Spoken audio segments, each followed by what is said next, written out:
to the regions, and I want to start with the north. There's been a lot of debate, whether there's a regional divide in our politics. So let's call this, as you have sometimes referred to them, as the Hindi-speaking states in particular.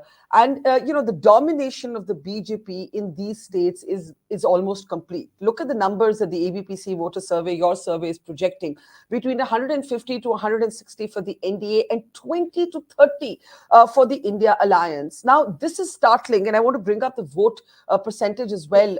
If we look at it, if we bring up the voting percentage, but Yashwant, go ahead and tell us.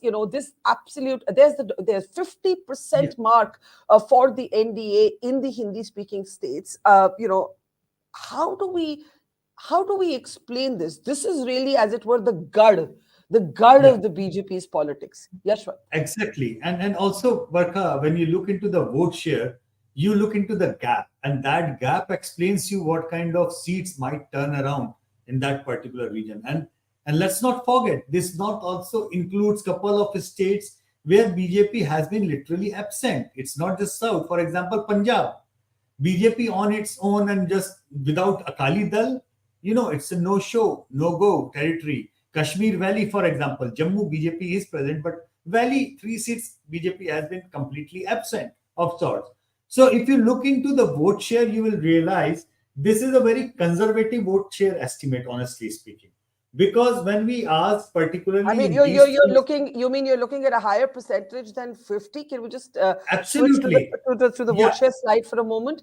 You're basically saying that 50% for the NDA is a conservative estimate. In the north, yes. It depends on different kind of turnouts in different states. For example, the states which went to the poll and BJP just won the election, polling about 45% approximately on an average, Rajasthan, Madhya Pradesh and Chhattisgarh.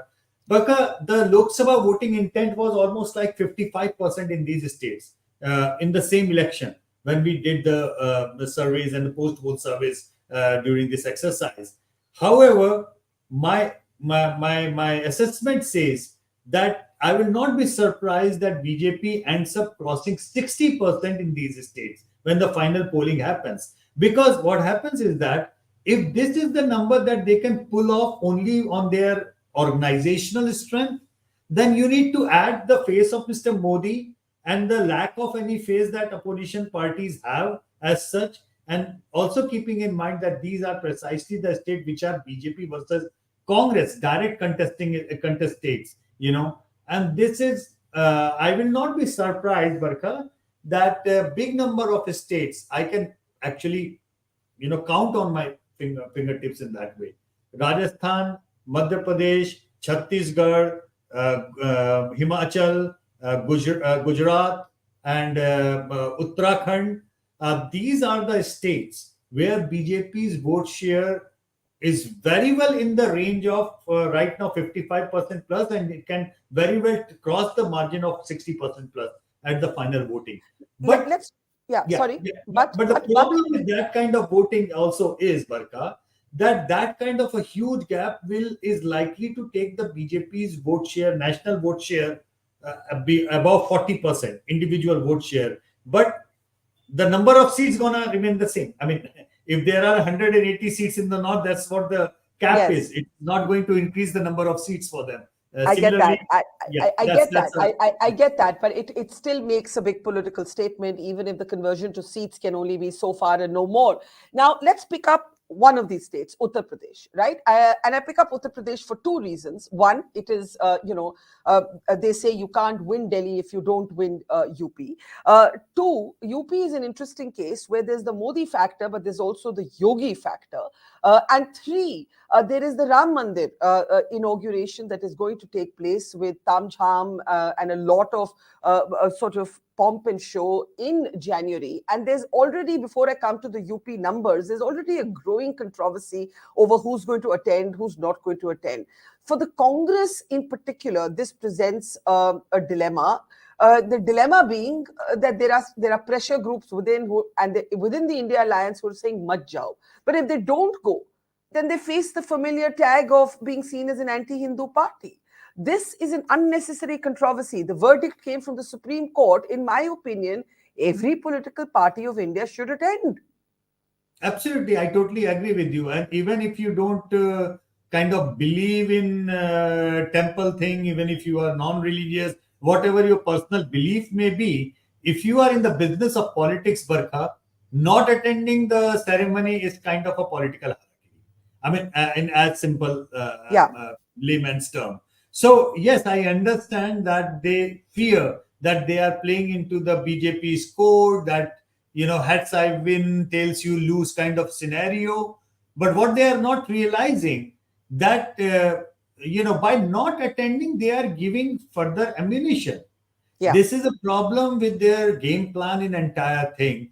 You may very well, and I have said this in more occasion than one, Barkha, that they can win elections being pro-Muslim, but they cannot win any election anymore by being treated or being branded as anti-Hindu. And not attending these functions will certainly add to their anti-Hindu branding. So you basically say that you understand the apprehension that the political advantage of any of the Ram Mandir movement will go to the BJP, but you're saying that there is a distinct disadvantage possible if parties like the Congress and others in the opposition in the India alliance choose not to attend. Absolutely. I mean, that is something with a head start. I mean, and I honestly speaking, I will not be surprised if Akhilesh Yadav actually goes and joins that, attends that. I will not be surprised if other opposition leaders who are really not bothered about the particular school of secularism or particular way of the definition of the secularism might, like for example, CPM has said that they are not going to attend. It's like their political ideology or whichever way. I mean, उनके पास खोने को कुछ नहीं है यार. I mean, look, come to look at it, come to think about it, they don't have anything to lose further. But I doubt that Congress should be doing that. If they do not do, it would be problematic for them.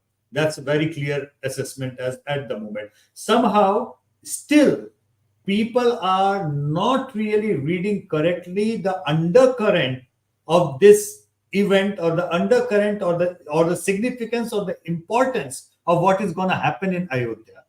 They are still completely out of sync with what kind of impact this event is going to have.